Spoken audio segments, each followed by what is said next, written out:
Don't need to ring the bell. Welcome, everyone, to a Saturday with Clear Mountain. We have some special guests today. We have David visiting from Chicago. I've embarrassed him once, and I'm going to do it again. If you raise your hand. Did I get the name right? Jake. Totally not the right name. Jake from Chicago.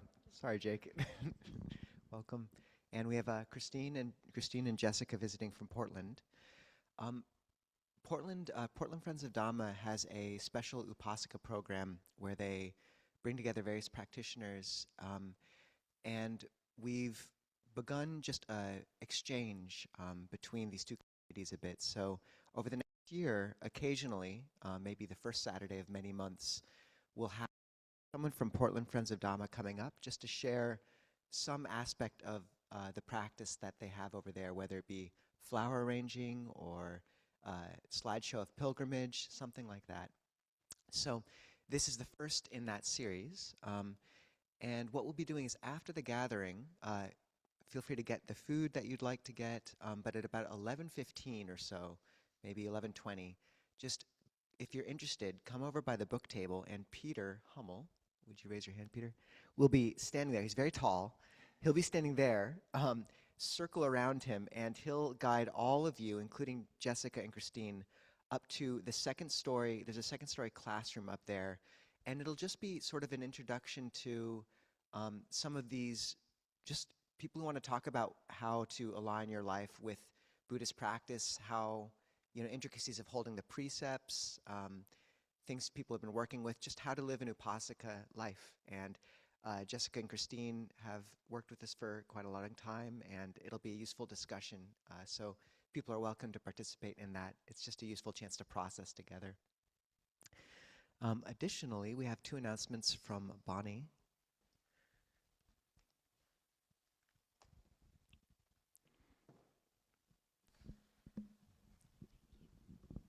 Just so you know, I will contact them about the heat. It is cold today.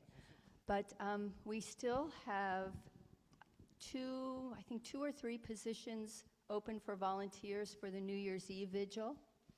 And the sign-up sheet is back there. One is for transport and one is for a photographer. And if you have volunteered, if you can check the sheet to make sure that I've gotten your right email information down there. And the second announcement is for dessert devas. We've done it for the past year. We are soliciting bakers to bake every month to help celebrate the birthdays and the big events that are happening that month, and the sign-up sheet is also on the back table. If you have any questions, Mike is the lead for the Dessert Devas. You can speak to him, and if you have questions about New Year's Eve, just find me. Thanks. It's a really beautiful chance to give the Dessert Devas. I think Jyotikara Kim was our Dessert Deva for today, so people can rejoice in that. And I think, just to note, next week we'll have Pasadi Vihara's nuns, Ayasuvijan and Ayanyanika, coming up to gather with us. And tomorrow is Parayana's robe offering. Is this very loud right now? Kirk, maybe down a little bit? Okay, it's okay? Okay, good. Tomorrow will be Parayana Vihara's robe offering ceremony. So if people feel like making a trip to Port Townsend to gather and support one of the flourishing Bhikkhuni communities in the Northwest, this is a good chance. And I think that's about it. So I'll pass over to Ajahn Kovilo. Okay, so the first Saturday of the month, we have a chance to take the 3 refuges and the 5 precepts. That's on page 126.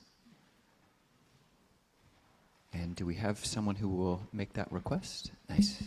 Thank you, Lynn. Yes, we do. So those who would like to recite this along with me, we'll pause for a moment for those who bow 3 times.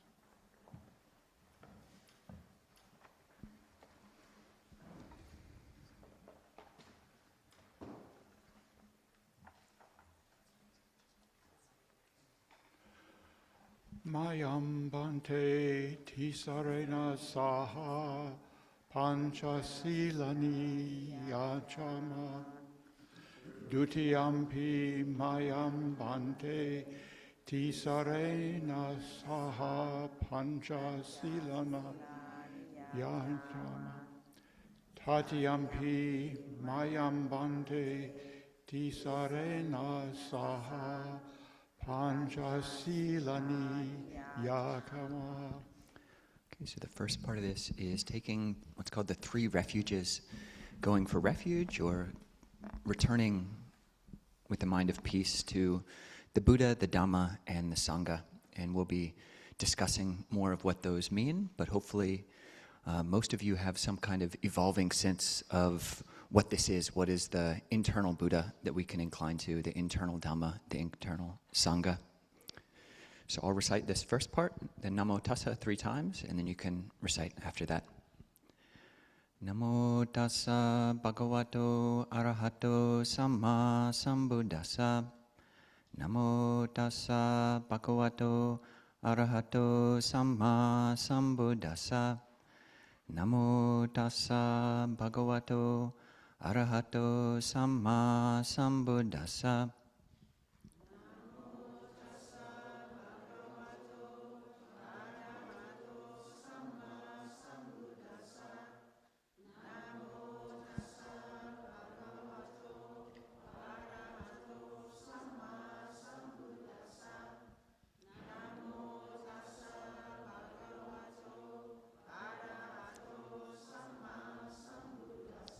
And then just back and forth.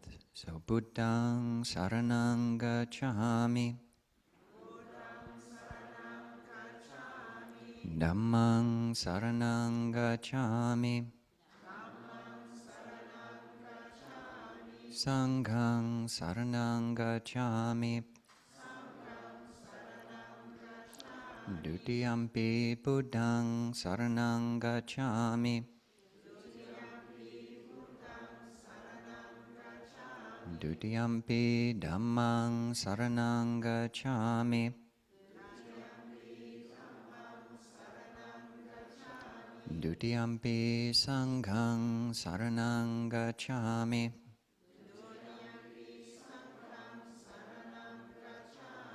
Tatiyampi Buddhang Saranang Gacchami.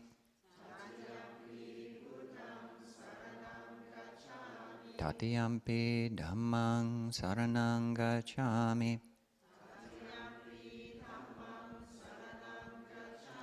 Tatiyampi Sanghang Saranang Gacchami.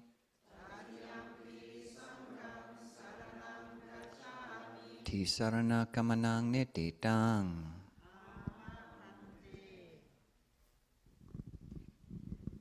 You can repeat after me if you wish. Pangatipata veramani sikapadang samadhiyami.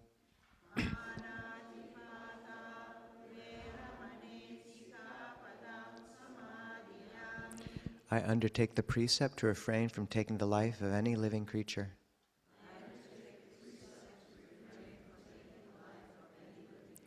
Adinnadana veramani sikapadang samadhiyami.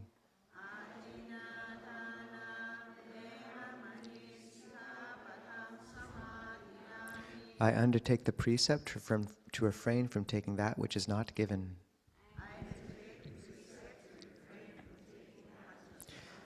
Kame sumichachara veramani sikapadang samadhiyami.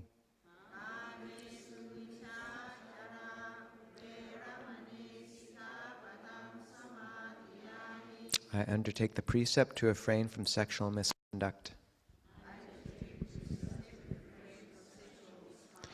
Musawada veramani sikapadang samadhiyami.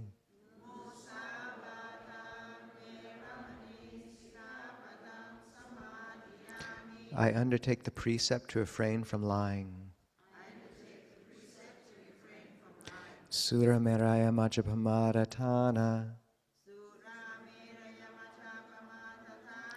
Veramani Sikapadang Samadhiyami.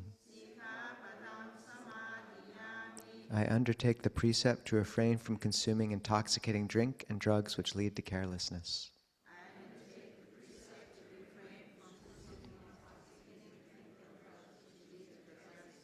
And now just I say this. Imani pancha sikaparani silena sugating yanti silena boga sampara silena nibuting yanti tasama silang visodaye. These are the 5 precepts. Virtue is the source of happiness. Virtue is the source of true wealth. Virtue is the source of peacefulness. Therefore let virtue be purified. You say sadhu.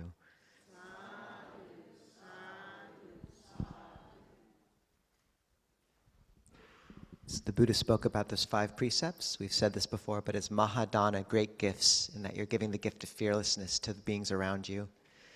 And they're not commandments from on high. It's a very simple if-then statement. If you want the mind to become calm and bright and lucid, sila, or virtue, is very important.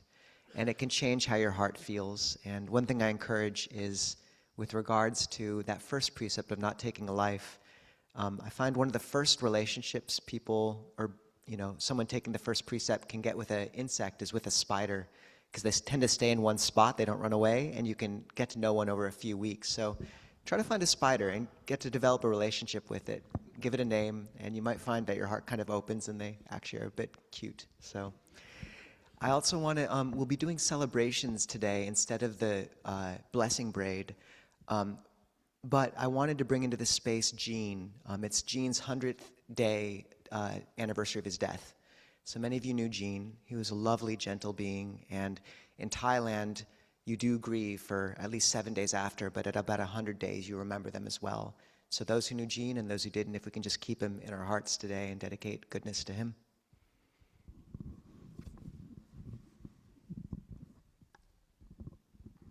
Okay, so we can meditate together.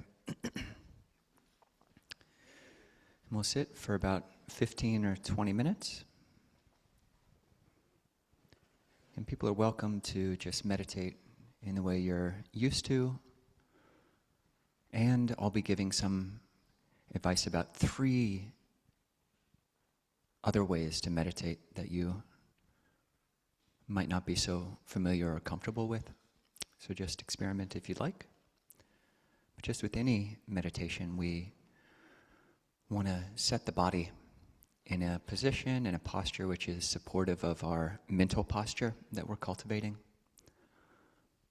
So it's a posture that's upright, but not uptight. The spine is gently lifted up, as if there was a string pulling up from the top of the head, and very gently, as if there was a string, a weighted string pulling down from the base of the spine. And everything else in the body, all the organs,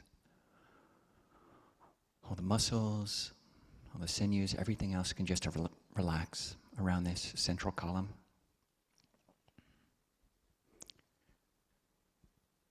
And so the first way of practice is to keep our attention fully internally. So I'll invite people to, if your eyes aren't already closed, just to gently allow your eyes to close and turning awareness inwards.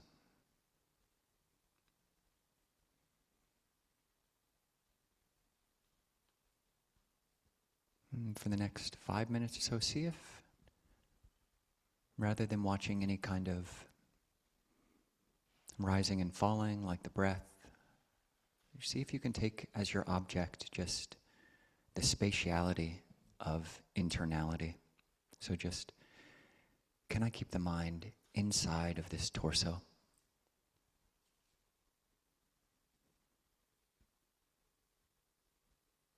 And just whatever the mind touches when we bring our attention inside. We do have all these differentiated organs, the lungs, which are breathing in, the heart, which is beating,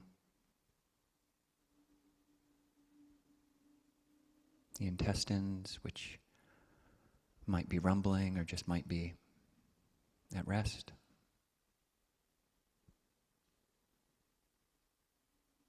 But just stay with all of this, just internal.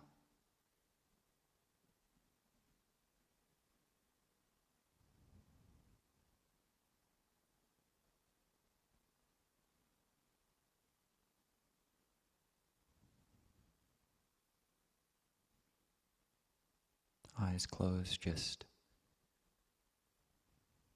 feeling this dark, warm space within.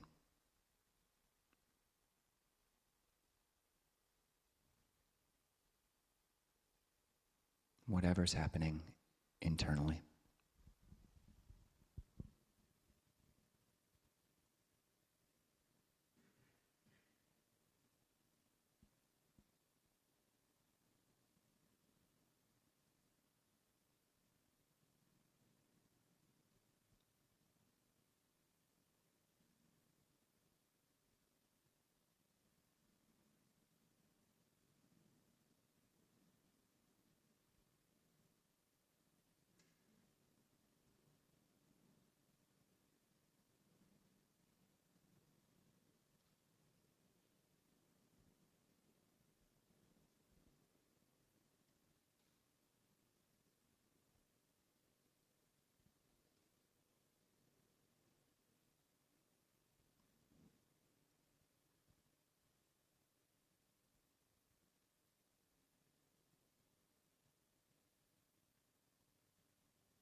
So we've been feeling internally.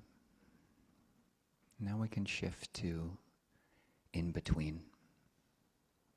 And for this, you can open your eyes about halfway. Maybe just looking a few feet in front of you, eyes not fully open, not fully closed. And here we'll be paying attention to those feelings on the surface of the skin, which it's hard to describe as fully internal or fully external. So you can scan, starting from the top of the head, just feeling the skin of the head and the face, contacting the temperature of the room, the air in the room.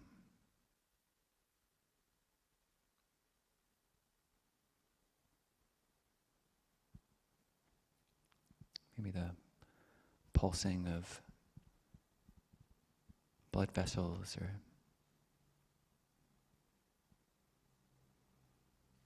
a brief wind, and bringing awareness down to the arms and the torso and the hands, just the skin, this in-between part of us.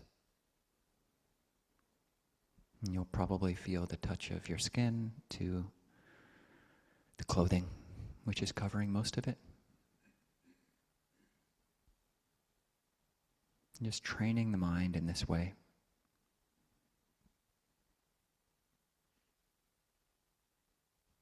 Just feeling this part of our bodies that seems to be the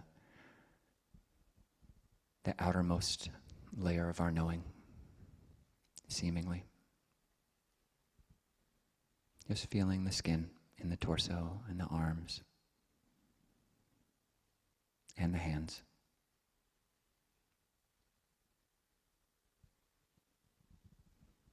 And you can bring awareness down into the legs and the feet, just feeling the skin,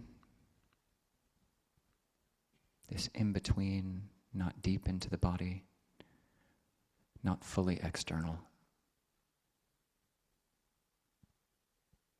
but just skin touching clothing.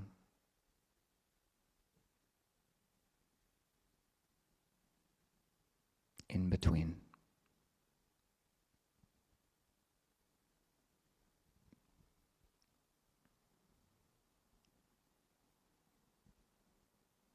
And you can rescan from the top of the head, or just know full surface, all the skin, all the surface of the body all at once. Just in between.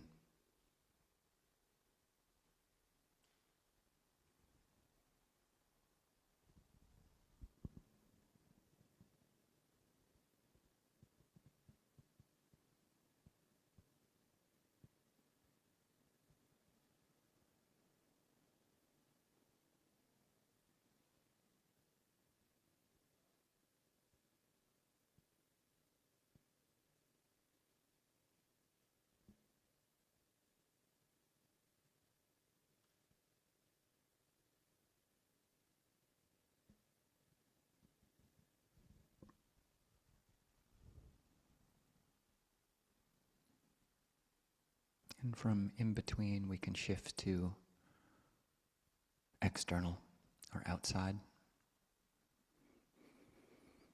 And here you can open your eyes fully. And not necessarily looking at the furthest surface that your eyes see, like we're used to seeing, but just receiving the full spectrum of light, receiving the full spectrum of sound, full spectrum of space, just external.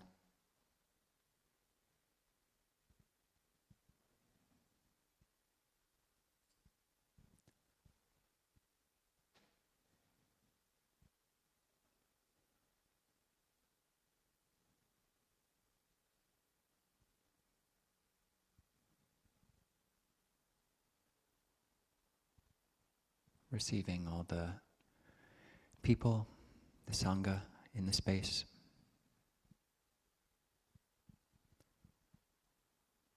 Allowing the retina, the eyes to receive all the light. And just all the space itself. And all the sounds, 360 degrees. Above, below, around, and everywhere. It's external.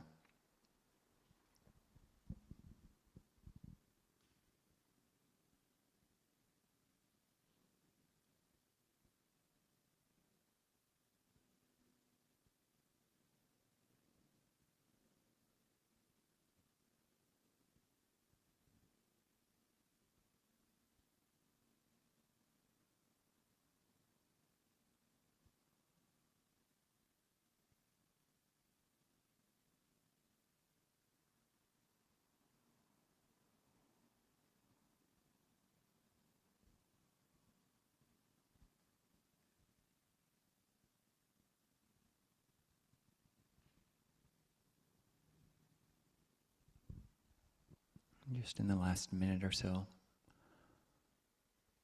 just allow the wish of loving kindness, which permeates to all as to ourselves. Just may I be well, and may all beings be well. No boundaries, no walls. May I be well, and may all beings be well.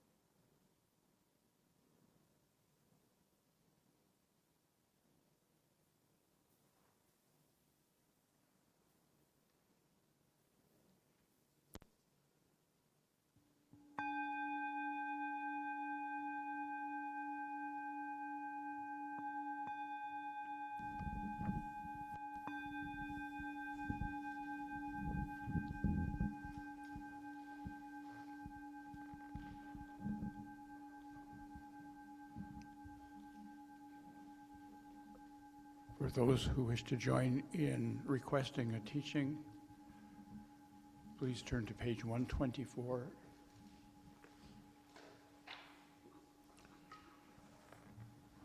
And waiting for those who choose to bow 3 times.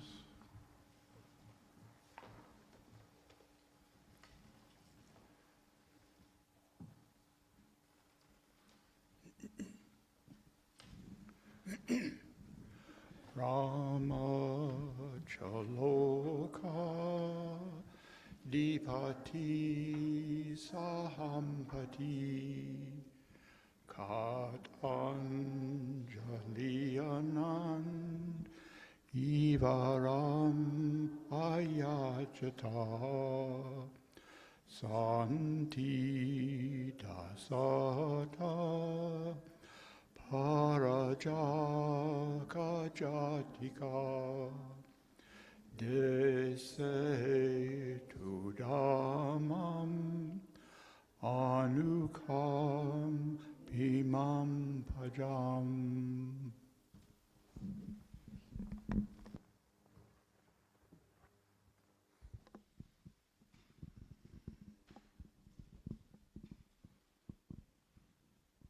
Namo tassa bhagavato arahato samma sambuddhassa. Namo tassa bhagavato arahato samma sambuddhassa. Namo tassa bhagavato arahato samma sambuddhassa. Buddhang dhammang sanghang namasahami.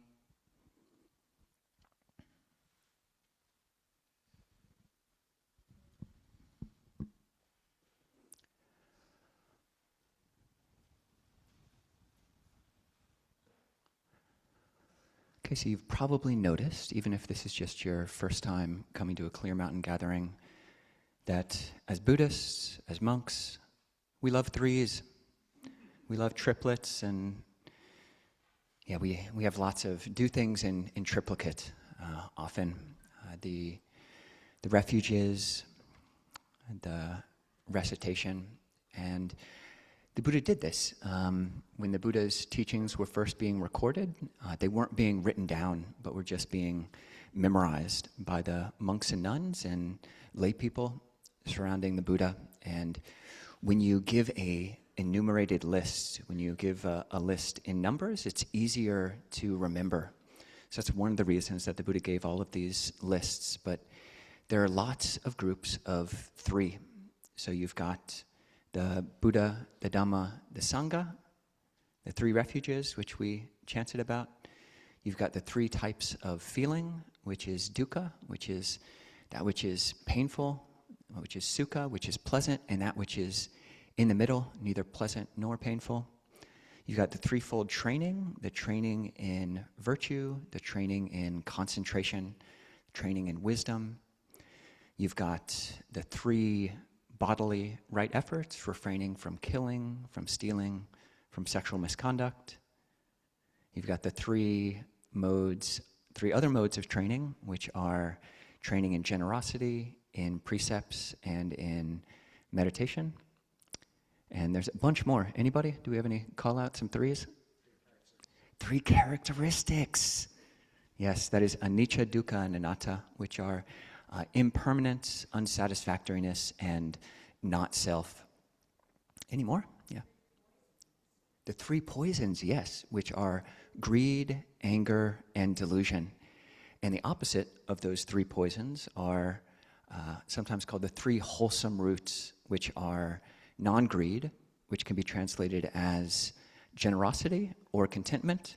You've got non-anger, which can be translated as love or loving kindness, and non-delusion, which can be translated as wisdom. So I thought today, maybe just to go a bit deeper into some of these triads. So part of Buddhism, part of the Buddhist teachings are about view, training in view, our underlying first principles. So sometimes when a monk or a nun or a teacher starts talking about views, it can seem maybe a little bit cerebral, like this is just philosophy. But the Buddha was quite specific. Right view is the first of the Eightfold Path, and it's something that we can do. We're taking on a specific way, specific ways of looking at the world. And the Buddha suggested that there are healthier and unhealthier ways of looking at the world, of conceiving how the human body, human mind can interact with the universe around us. So he would talk about the primacy of right view. He talked about it in different ways. And as we talk about triangles or groups of three, or just groups of three, you can have different ways of composing a group of three. If you put 3 points all in the same spot, then that's just a spot. If you put 3 points in a line, then that's just a line. And if you put 3 points not on the same line, then no matter where you put them, that is a triangle. And so the Buddha did talk about 3 points in terms of lines and in terms of triangles. So in his first teaching, he talked about 2 extremes and a middle way, which was between those 2 extremes. So on the one extreme, you've got the extreme of sensual indulgence. So just trying to get all of your happiness by indulging in sense pleasures, all the sight, sound, smells, taste, touch. Just get your fill and thinking that that will be the ultimate and a sustainable path to happiness. And the Buddha, as any of us, certainly any of us who've gone through addiction, but just any of us who are trying to live in a world, feeling like you're going to be ultimately content through the hedonic treadmill, it doesn't work like that. And the other extreme is the extreme of asceticism or self-torture, which some monastic traditions or ascetic traditions can lean into. But the Buddha taught the middle way, which is the Eightfold Path: right view, right thought, right action, right speech, right livelihood, right effort, right mindfulness, right concentration. And there's some more modern ways of looking at view, which I think are fascinating to think about. So I've said it before, my favorite non-Buddhist quote comes from Pascal, and it is the only French that I know. It's the only French that I know, and I've made the mistake of trying to say this out loud when there have been French people in the audience. Is anybody here a French person or knows French? Oh, dag. If you hadn't raised your hand, I would have tried my French, but yeah. Okay, so here's the statement from Pascal. It's this good that it's worth learning another language for, okay? Tous les malheurs des hommes viennent de ne savoir pas demeurer en repos dans une chambre. Pretty bad. Comprehensible. But what it means is all of humanity's problems stem from the inability to sit quietly in a room alone. Can you turn the volume up a little bit? I'm going to say that again. All of humanity's problems stem from the inability to sit quietly in a room alone. That is fascinating, and it's almost a koan. And honestly, for the last week, that's been a bit of my koan, trying to figure that out. And I think the first time I intuited some of the meaning of that was when I went on my first meditation retreat. It was a 10-day Goenka Vipassana retreat. And basically for those, it's a very deep dive. You're going in and doing 10 days, 10 hours a day, every day of basically just watching the breath at the tip of the nose. And for the first 2 days, it was just utterly horrible. It was just horrible. It was horrible because it seems like the easiest thing in the world. Just watch the breath at the tip of your nose. I'm human, easy instructions. I think I'm smart. I should be able to do this. And if you've ever tried to do this for 2.5 minutes, you'll realize that it's not at all as easy as it sounds. It's extremely frustrating. But on about day 3 of this retreat, I don't know if I had heard this quote from Pascal before, or if I just intuited it, but I felt like my mind calmed down was able to coalesce into that insight that, okay, the mind got very content.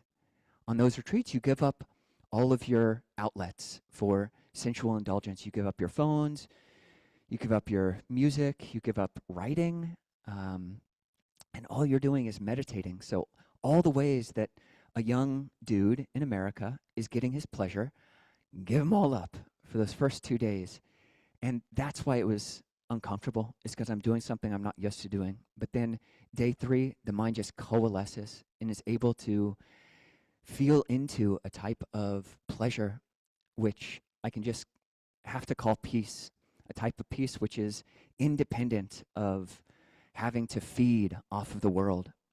And in that moment, that day, that period, it was like, okay, this is the peace that Pascal is talking about. All of humanity's problems stem from the inability to sit quietly in a room alone. And I felt like that day that I could see that. And it didn't seem like it was just the solution for me. It seemed like this is the solution for everybody. If I could just keep this up, and it seemed like I could. It seemed durable that day. Like if I could just keep up this insight, I am good for the rest of this life. Okay, this is the key to human happiness, is this level of content. I don't need anything. I don't need to feed off of the world. I can just sit quietly in this room alone and not cause anybody any trouble. And if everybody could do that, then that will be the solution for everybody. But, and I do think there is a lot of truth there, but there's also some degree, if you actually take it up as a koan, it won't take too long before you actually start poking holes in it. Really? Like all of humanity's problems stem from the inability for me to sit quietly in a room alone? Really? All of it? You know, it doesn't take long for that side of the question to really come through. So I'm going to posit that as being one very interesting extreme, an interesting extreme of introversion. And the opposite extreme of that is the opposite, which, as far as I know, no one has ever said, but it's the opposite of Pascal's paradox there. And it's basically what I grew up with and what a lot of Americans grow up with. It's basically the religion of justice, the religion of, I grew up Unitarian, which is the underlying view for that is that all of humanity's problems stem from the unwillingness to walk boldly into the world with others. That's the exact opposite of Pascal, and that's totally what I grew up with. So you've got Pascal saying all of humanity's problems stem from the inability to sit quietly in a room alone, and you've got a whole world of people advocating for social justice and engagement. All of humanity's problems stem from the unwillingness to walk boldly into the world with others. And I'll posit that also as an extreme, because when you taste, and hopefully all of you have to some degree, and if you haven't, would recommend going on retreat. Those 10-day Goenka retreats it's a big dive. But taking some period of retreat, because when you taste this type of peace, the fallacy of this take that all of humanity's problems stem from the unwillingness to walk into the world boldly with others. The fallacy of that comes about because actually, no, as I sit here quietly with myself, I'm not causing any trouble to anybody else, and I don't want to cause any trouble to anybody else. And if everybody could do this, then that would be fantastic. But again, both of these are extremes in a certain way. And the Buddha taught the middle way, which is the Four Noble Truths, that there is suffering, there's a cause of suffering, there's a cessation of suffering, and there's a path leading to the cessation of suffering, which is like a Buddhist version of that Pascal one without the problematic sides of that. So what are those Four Noble Truths? And I'll do it facing your way. So you've got going to balance this on my, okay. So we've got the causality of unhappiness, and you've got the causality of happiness and well-being. Second noble truth is the cause of suffering, of unhappiness, and that's craving, and you've got the causality of peace. And that causality of peace is the fourth noble truth, which is just acting in harmony with yourself, with your own mind, with the people around you, with the world.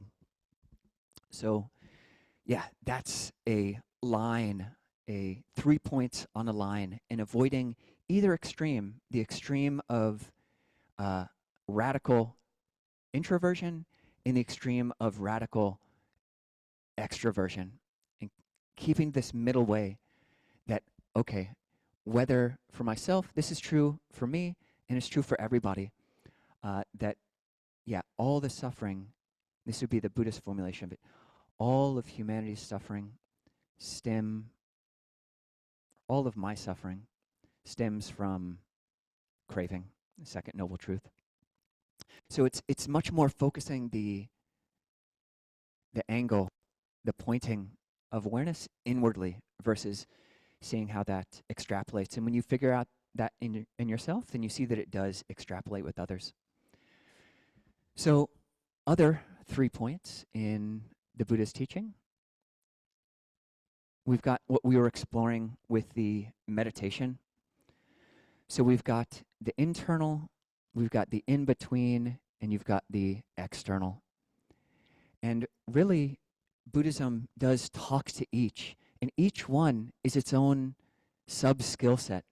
So being able to experience the interiority of your own body, this is called interoception in Western science.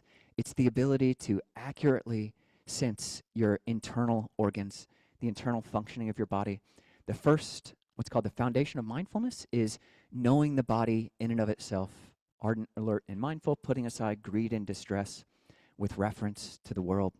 So rather than wanting my interiority to be a certain way and hating that it feels a different way, I can just accurately feel the interior of my body in a different way. And why this is helpful, being able to do all 3 of these, interocept, and to know the surface and to know the exterior, is because cognitive flexibility is a useful thing.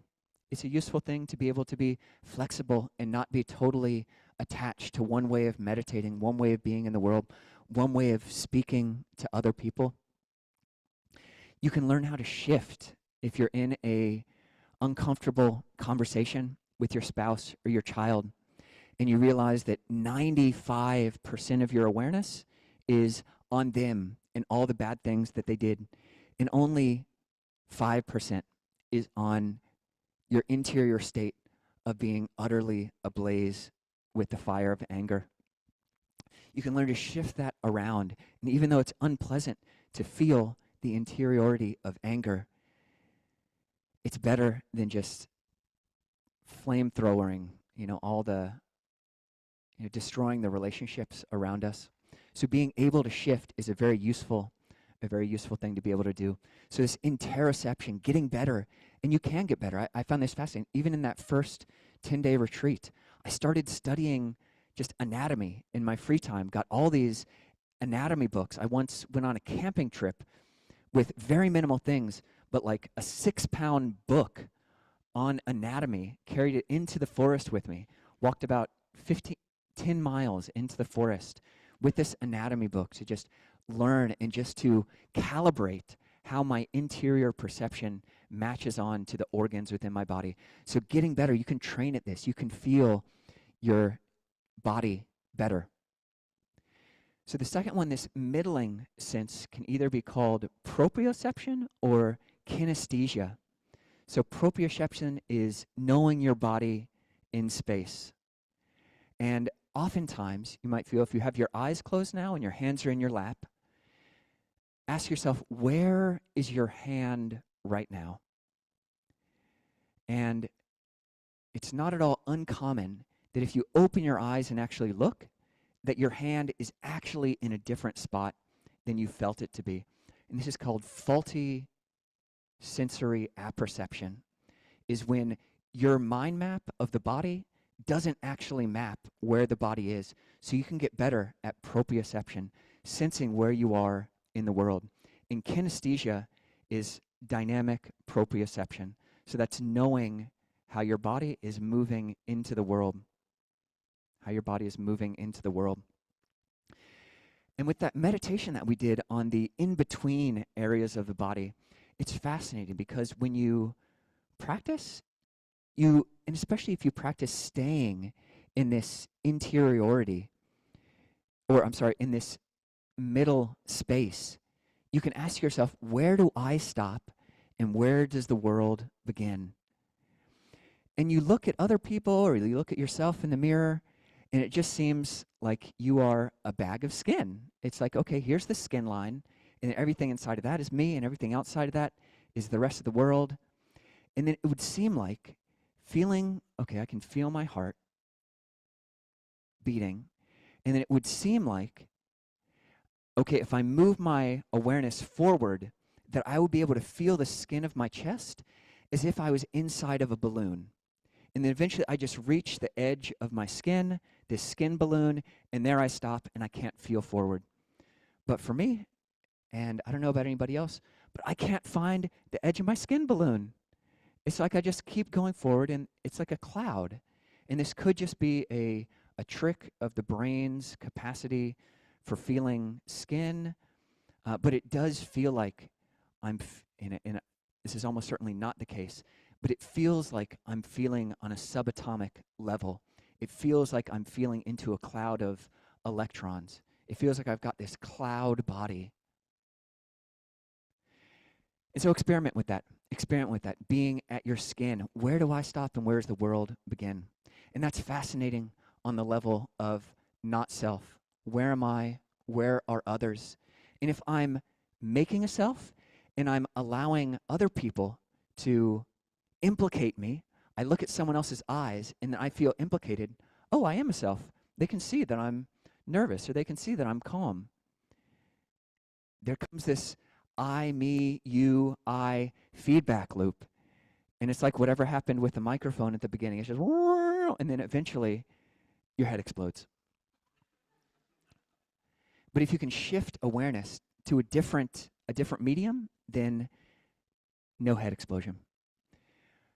Exteroception is the word in neuropsychology, maybe, for this exterior sense, our capacity to sense the light of the world, to see the light of the world, to receive the light, the space of the world. Sound is an exteroceptive sense, and we can see that as well. And really, on one level, this universe is very much like a dream. So if you think about, if you can remember your dreams from last night or the last dream that you can remember, everything in that dream, you and the world behind you and the world in front of you and that other person and the clown and the snake and whatever it is, all of that is being created by your mind. That's very much absolutely the way it is in a dream. And in waking life, it's not that much different from a first-person perspective. So I'm not saying that I'm the only human that exists and nothing exists outside of me or outside of you, but just on the level of the brain, everything that you experience is just like that dream. Your brain is processing the lights from the outside, and that's what you're experiencing. Everything that you ever experience, say there's this cube which is next to me. Say it's about a foot by a foot by a foot this way. Everything that I will ever know about this cube, the number of molecules in it, the different elemental distribution in it, the size of it, everything I'll ever know about that exists in my own experience of it. And same with you, all you'll ever know about this box. Hopefully that's not too sad to hear. But just experiment with this capacity to experience the world as, very much. If you can't get on board with 100%, so much of it largely created by us. Not to say that there isn't suffering and experience outside of us, but our experience of it is largely self-created. So that's another triplet in the Dhamma. Interior, feel your insides. And can you do it right now?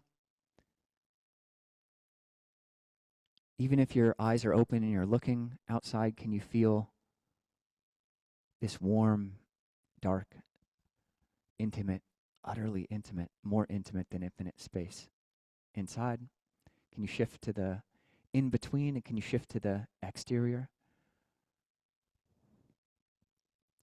And the last triplet that I wanted to talk about is the Buddha, the Dhamma, and the Sangha. So I'd like to just ask here for some definitions, or what are some ways that people here are, how do you relate to the Buddha? Maybe just in one or two words. Feel free to, put your awakening is the spirit or the principle of awakening as awareness, please.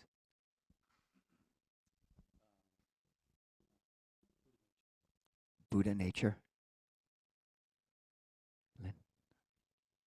As emptiness. So the Buddha as emptiness, as Buddha nature, as awakening, as awareness, as wisdom itself, as liberation. So these are all very much beautiful qualities that hopefully all of us want to incline to understanding better, to living better. And the Buddha was also a historical figure, largely testified to in other historical documents, and he is all of these other interior qualities. And it is useful to figure out a way of relating to the Buddha in a way which is helpful, especially if you're going to be calling yourself a Buddhist or relating to the Buddha, or not to mention bowing. Bowing really is a great practice to experiment with. Is there a way that you can relate to three concepts? And don't let the monk force these three concepts on you, but find, are there three concepts that are worth bowing to in your experience? Something greater than ourselves. And the Dhamma. So what is worth bowing to? What is the principle of the Dhamma? For anybody? Is it reality?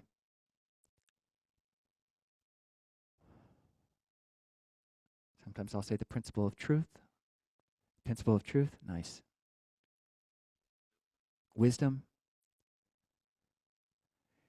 And it's also all of the teachings of the Buddha in the scriptures, and it's all of these. In whatever way we can bow to it as something, okay, this is something I want to aspire to. And the Sangha. Sometimes I'll say the spirit of the Sangha is love. So you've got awakening, truth, and love. But just looking for some way of relating to these three concepts. And if you can, bowing really is a beautiful practice.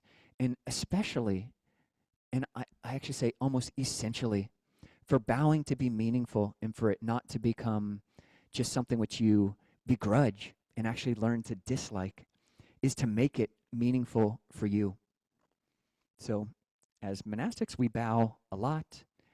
Bow first thing we wake up. And I'll just do the type of bow that we often do. This is kind of a Thai forest bow. So we do, as monastics, one of our rules is that we sleep on the floor, which is great, because as soon as you wake up, you're already on the floor. You're sleeping on the floor, and you're already on the floor, which is much less cushiony. It's rather hard, I have to say. I have slept on before, but it's hard to bow on a bed, because there's all these cushy parts, and you start like falling over. But when you're on the floor, solid ground. And so first thing, hopefully you've gotten enough sleep, but you start off, first thing you wake up, okay, I can get into a position of uprightness. So we have our butt on our back of the heels, and just hands up in Anjali.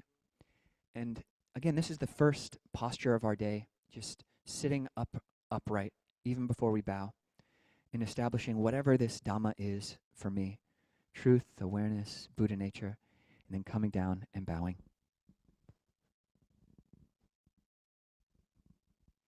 And then to the Dhamma,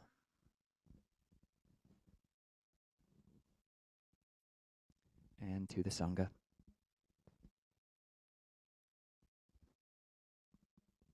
Just orienting our life. And we do that before bed as well.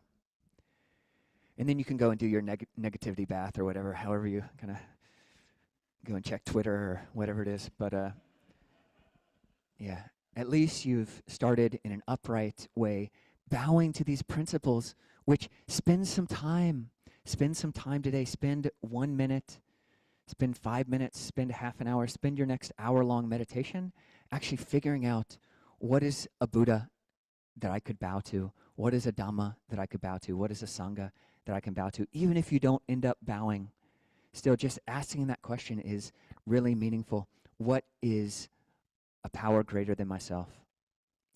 So those are several triplets, and just as a parting suggestion, I'll mention something that I've come to call the 9-breath challenge.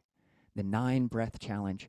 Oftentimes in Buddhist circles, you hear somebody say, oh yeah, just once an hour, just take 1 minute to meditate, or just do a 1-minute meditation.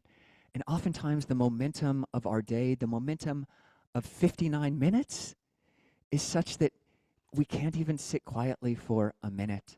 So to actively give one's mind something to do in that minute. So the 9 breaths, if you can do it in Pali, it's Bud on the in-breath, Dung on the out-breath, Sara, Nung, Gacha, Mi. Da, Mung, Sara, Nung, Gacha, Mi. Sang, Gang, Sara, Nung, Gacha, Mi.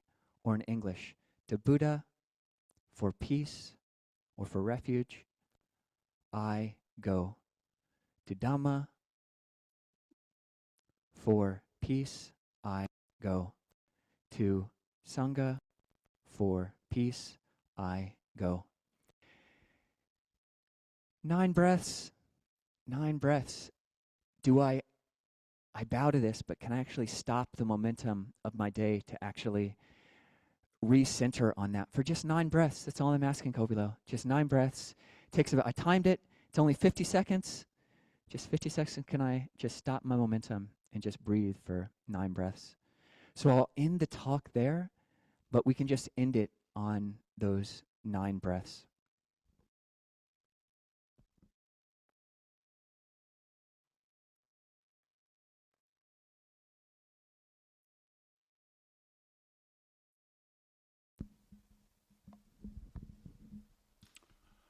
Because I do not know the Thai for requesting or for expressing our gratitude, except to say simply, sadhu, sadhu, sadhu.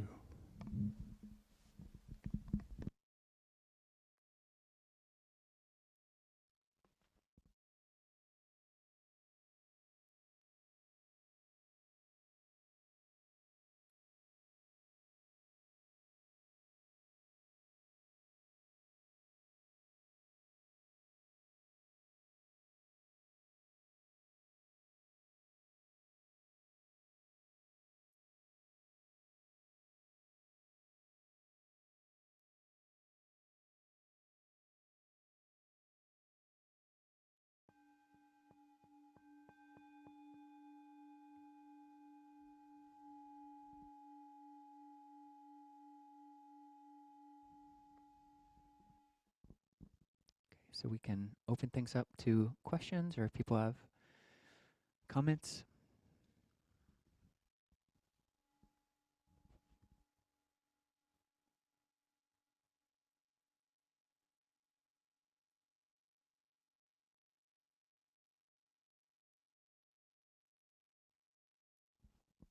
Peter.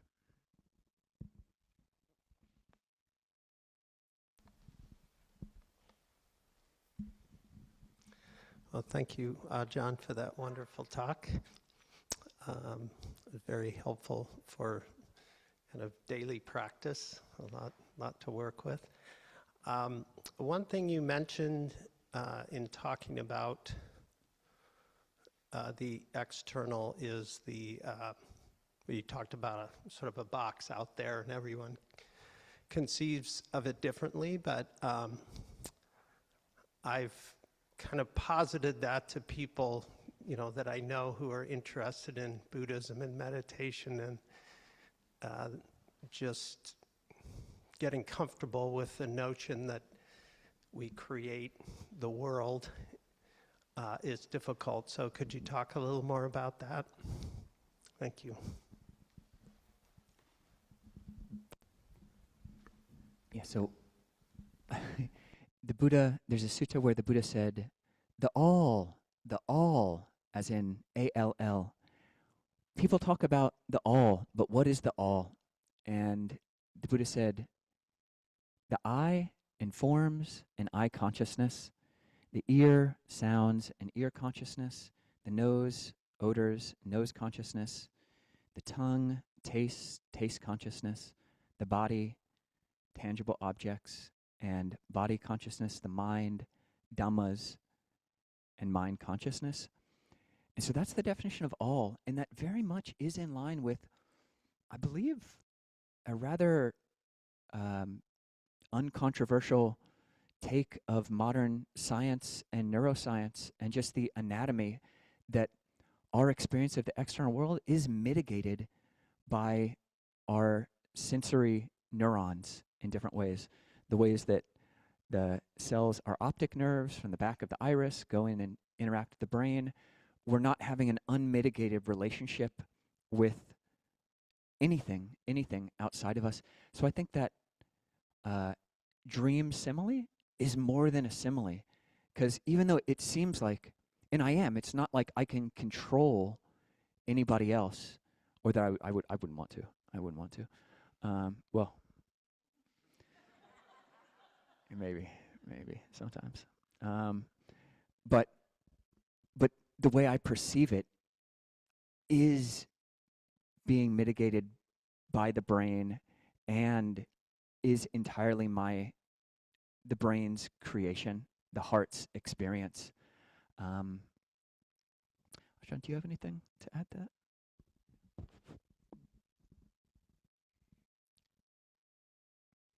I think that was a really good way to answer it. And I might just add that we have such an inheritance in Western philosophy and psychology of really trying to overlay these philosophical concepts intrinsically onto a very solidified external vision of reality. And the Buddha was pushed on stuff constantly, like, tell us, is the world infinite or finite? Is the body the same and the soul another thing? And he said, look, what I teach is suffering and the end of suffering. And this radical phenomenology, I think, the Buddha's not saying that all we have, that there's nothing external. But I think you can just say, look, practically, can you see how your perception of an individual shifts radically day to day? Just your reaction, your bodily, like your loved one, in 1 second they're your deepest friend, the next they're just like this person again. Just that's it.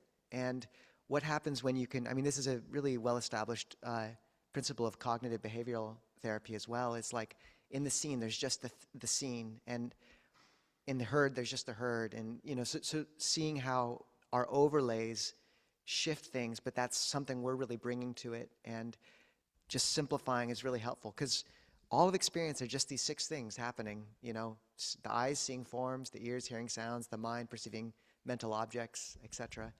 And there's a place for bringing it all down and seeing how we create that. But I'd say for very practical purposes, just especially people seeing how they create self and other, and valence and anger, loved, unloved. That's a really potent way of seeing how we create the world in a very practical way, leading towards the end of suffering.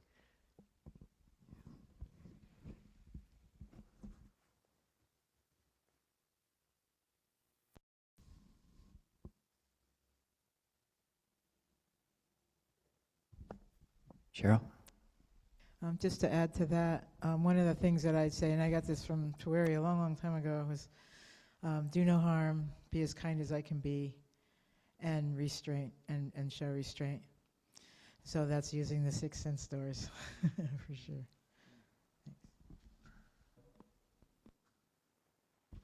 Sarah? I have another triplet that I'd love for you to talk about. Is this on? Okay. The 3 conceits.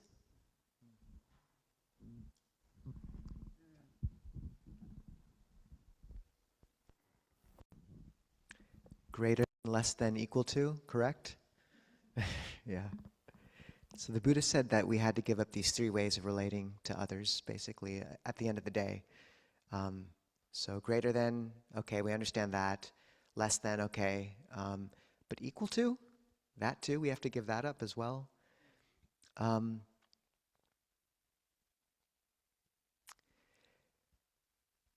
I'd say that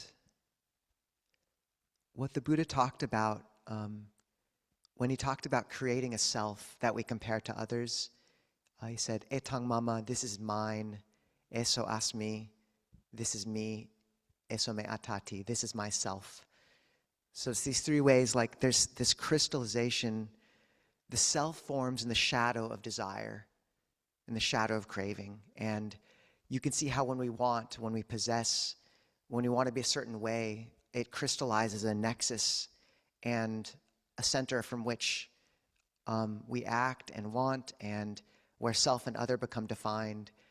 And, you know, the Buddha, there is a place apart from better than, less than, and equal to. You know, in the somewhat problematic words of Nietzsche, in a Buddhist context, there is a field beyond good and evil, I'll meet you there. But actually, that's kind of right on the mark in a certain sense. But that you can just see this, like when you're comparing yourself to others, there is this sense of me and outside, whereas there's moments where that ceases, and there's just a resonance and a empathy, a sense of loving kindness, and that sense of self is something we do. It's an action we do again and again and again. And the Buddha is saying, stop, see the suffering inherent in that action and stop.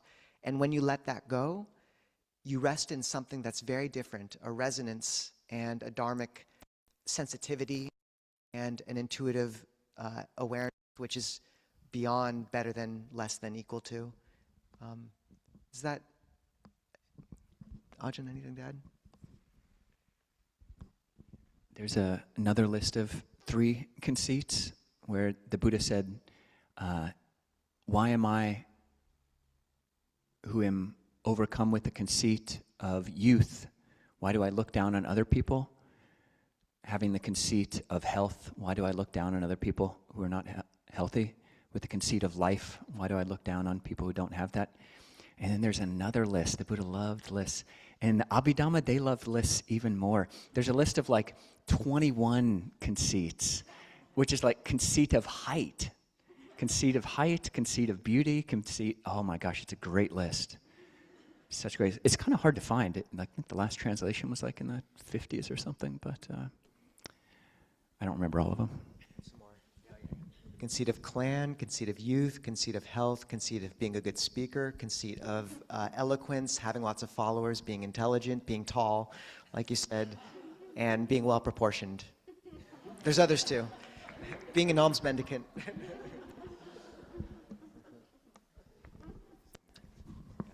Don't have to worry about the tall thing. Thank you, parents. Good. To your point of giving up that sense of self, and I so appreciated your demonstration of the proper way of bowing, or the way you do it first thing in the morning. The recommendation of the full bow, I started doing that before meditating in the mornings, and something really started to shift, and I think it was sort of giving up this sense of myself. I can't even put into words what started to change, but I really liked it. But I'm actually not sure I'm doing it correctly. Would it be too much to ask for a demonstration of how to do that? All I got was how to do it on YouTube, which I'm not sure was maybe as good as it could be. Yeah, or you can do it and I can give like the blow by blow. No, it'll be like a swimming match. No, I can be the announcer. He stands up, goes into the bow.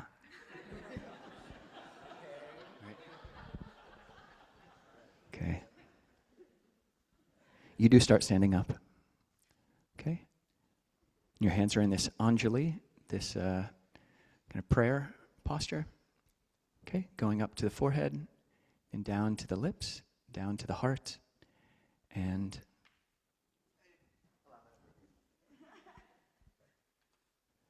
then all the way down. Hands up. And then back. That was the first. And then again, head, mouth, heart. Bowing all the way down, hands up. Going up for the third.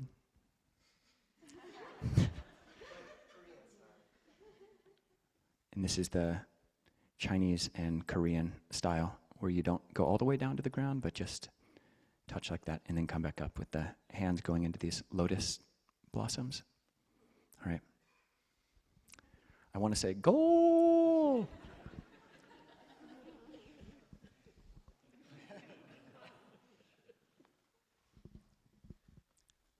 Was that explanatory? Yeah? Okay. Yeah, and there is a video on YouTube of Tubchen Chodron doing it, which is where I learned it from. Yeah. It is, look up full-length Tibetan prostration if you want to learn that full one. Ajahn Kovilo does 56 every morning. I do 28. It's a really powerful way to kind of humble yourself and orient. And it's a good workout. And just to say, like, if people do feel this resistance to bowing, if you can find something you feel worth bowing to, it's a powerful practice. There's a teacher that said that once bowing disappears from the world, Buddhism will have disappeared from the world. And yeah, just when the Buddha became enlightened, he said, one who dwells without reverence dwells in pain. So now that I've attained awakening, who do I dwell in reverence to? And he said the Dharma. And it's just powerful to kind of keep in mind. So.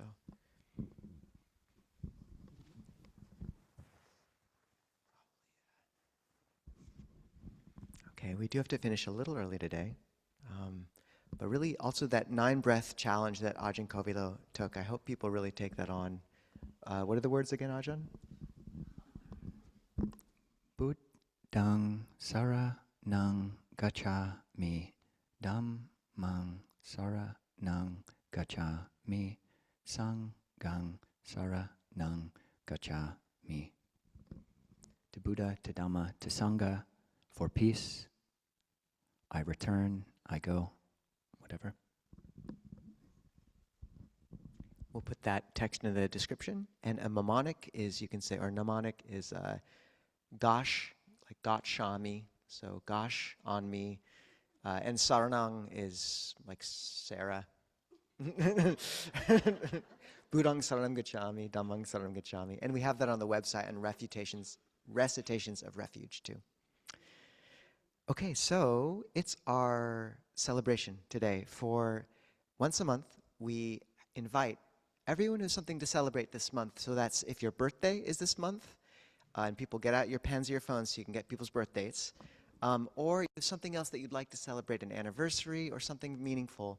If we can invite you, if you're bold enough, to come up and stand at the front with others so that we can actually celebrate as a community. So you'll be with others, but if people feel bold enough, stand and just come on up. And if it's your birthday this coming month or something else to celebrate, if you wouldn't mind coming up, wonderful.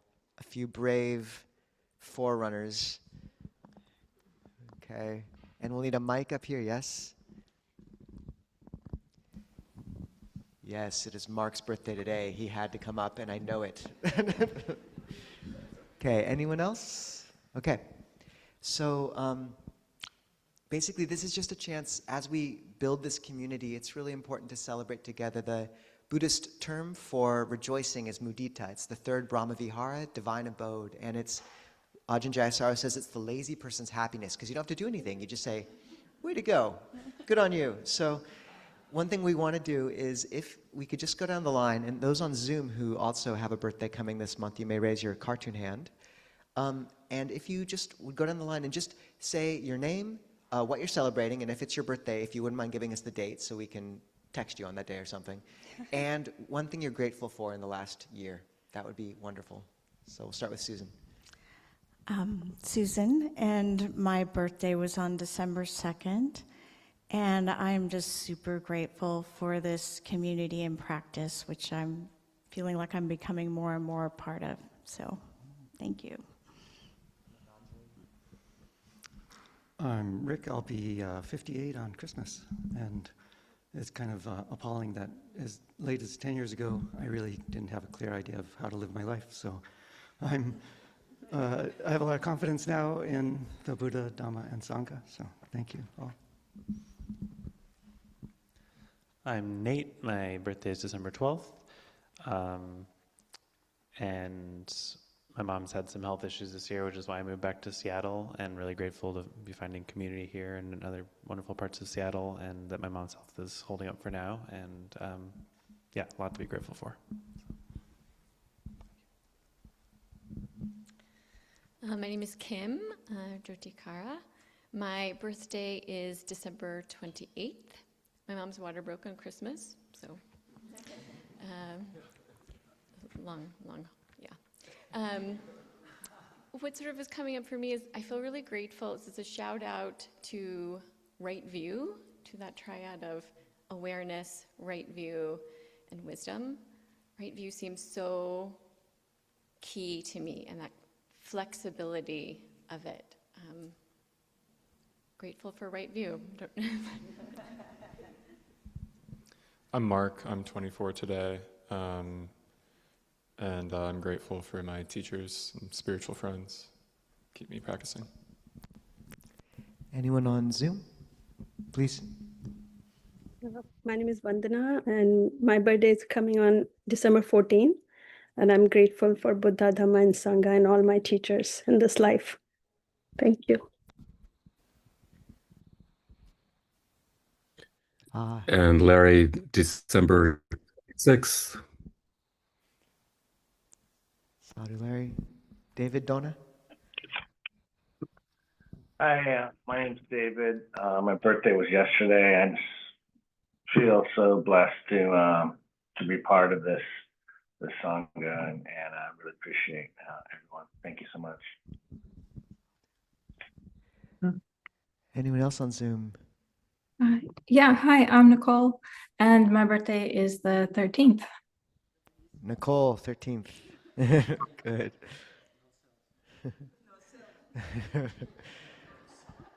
All right.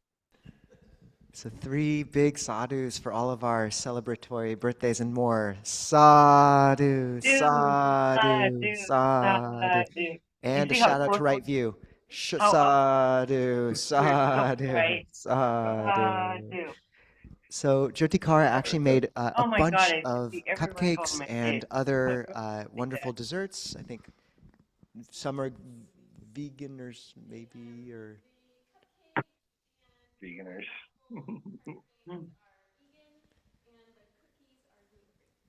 So if people everyone can have those, not just the birthday people, that would be a lot, but you're welcome.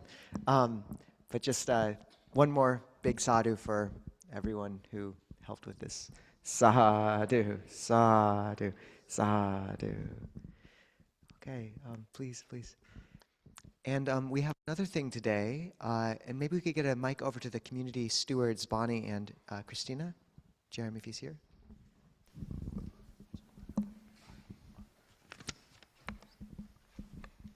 If we could have everyone who's ever volunteered, please stand. Any capacity, any amount of time, any amount of anything, just stand. We had decided as community stewards to honor everyone who's volunteered at least twice a year, and today is the day. I'm the steward of the Seattle volunteers, and I am really at a loss for words. I am just in awe of what you constantly and continually do. I know I've asked a lot at many times, and I am just so very grateful for everyone that continues to work for years, for a moment, for a day. service is important to me, and to see that emulated in all of you towards Clear Mountain just is wonderful. It makes me want to continue doing what I do. So thank you all.